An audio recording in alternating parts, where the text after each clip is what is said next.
हम ये बात समझते हैं कि इस समय मार्केट का सेंटिमेंट बहुत बहुत नाजुक है। हर रोज नई खबरें, नई हेडलाइंस और ऊपर से ये जियोपॉलिटिकल टेंशन सब मिलकर इन्वेस्टर्स को परेशान कर रहे हैं। पर एक मजेदार बात यह है, और इतिहास इस बात का गवाह है, कि सबसे बड़े मौके अक्सर इसी शोर शराबे के बीच में ही पैदा होते हैं। तो चलिए एक काम करते हैं, इस शोर से पर्दा हटाते हैं। हमारा जो पूरा एनालिसिस है ना, वो एक बहुत ही सरल लेकिन पावरफुल आइडिया पर टिका हुआ है।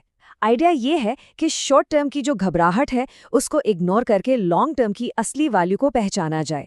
और यकीन मानिए, यही वो स्ट्रैटेजी है जिसने हमेशा हमेशा सबसे बड़ा रिवॉर्ड दिया है।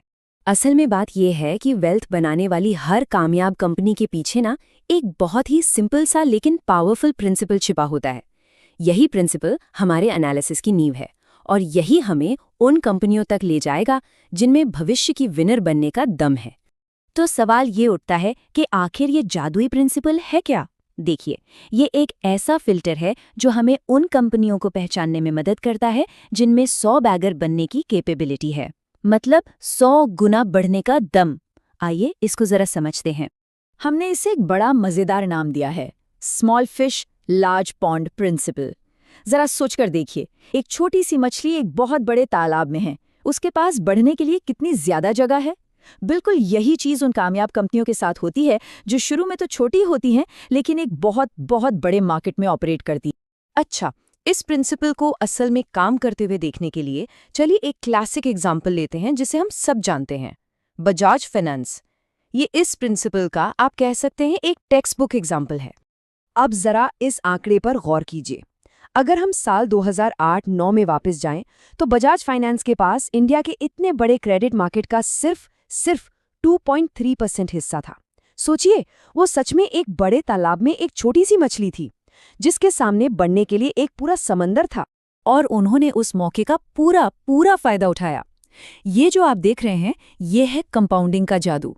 आप सोचिए, अगर कोई कंपनी 25 साल तक हर साल सिर्फ 20% की रफ्तार से बढ़ती है, सुनने में ये कोई बहुत ज्यादा नहीं लगता है ना, लेकिन वो 100 गुना बड़ी हो जाती है। यही बजाज फाइनेंस जैसी कंपनियों की कहानी का असली राज। तो अब सबसे बड़ा सवाल ये उठता है कि अगर ये प्रिंसिपल इतना पावरफुल है, तो आज के मार्केट में अगली बजाज फाइनेंस कहाँ छुपी है? हमारा एनालिसिस आज हमें किन मौकों की तरफ इशारा कर रहा है?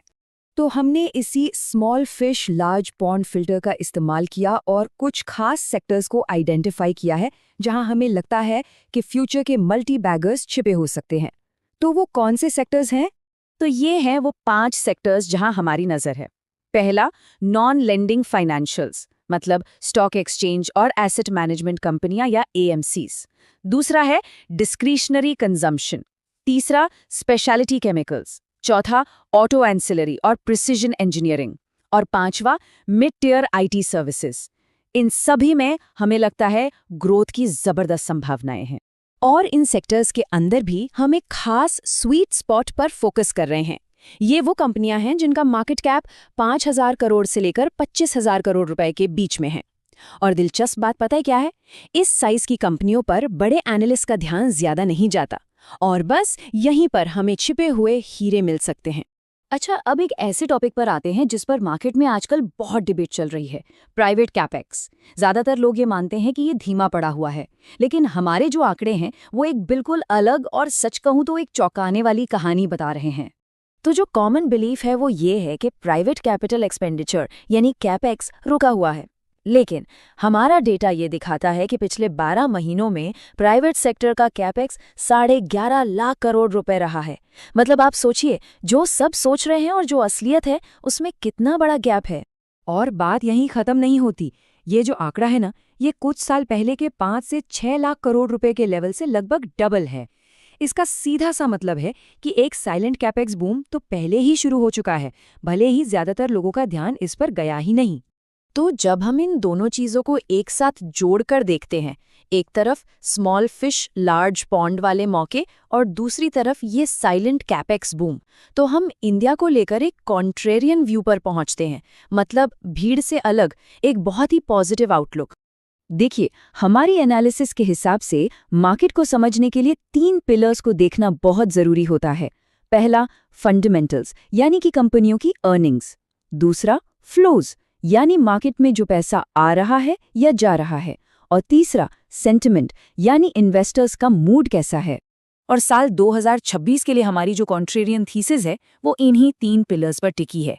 हमारा मानना है कि फंडामेंटल्स मजबूत हो रहे हैं, सेंटिमेंट बिल्कुल बॉटम पर है, जो कि बाय द वे खरीदने का एक बेहतरीन सिग्नल होता है, और विदेशी निवेश की वापसी की भी पूरी संभावना है। तो बॉटम लाइन ये है, FY27 के लिए अर्निंग्स ग्रोथ डबल डिजिट में रहने की उम्मीद है। ये हो गए मजबूत फंडामेंटल्स। सेंटिमेंट आज की तारीख में बिल्कुल खत्म है, जो हमारे लिए एक जबरदस्त बाई सिग्नल है। और हाँ, $19 बिलियन की बिकवाली के बाद हमें फॉरेन कैपिटल के वापस आने की भी पूरी उम्मीद है। इसलिए जब मार्केट में लगभग हर कोई नेगेटिव सोच रहा है, हमारा मानना है कि इंडिया के पास इस साल सबको सरप्राइज करने का पूरा पोटेंशियल है। हमारे तीनों पिलर्स, फंडामेंटल्स, फ्लोज और सेंटिमेंट एक बड़े टर्न अराउंड की तरफ साफ साफ इशारा कर रहे हैं। तो आखिर में सवाल बस यही रह जाता है, क्या ये जो आज का शोर शराबा और निराशा है, इसके बावजूद इंडिया की जो बेसिक ताकतें हैं वो इसे आगे ले जाएंगी? क्या 2026 सच में इंडिया का साल होने वाला है? हमारे एनालिसिस के मुताबिक तो सारे संकेत इसी तरफ इशारा कर रहे हैं।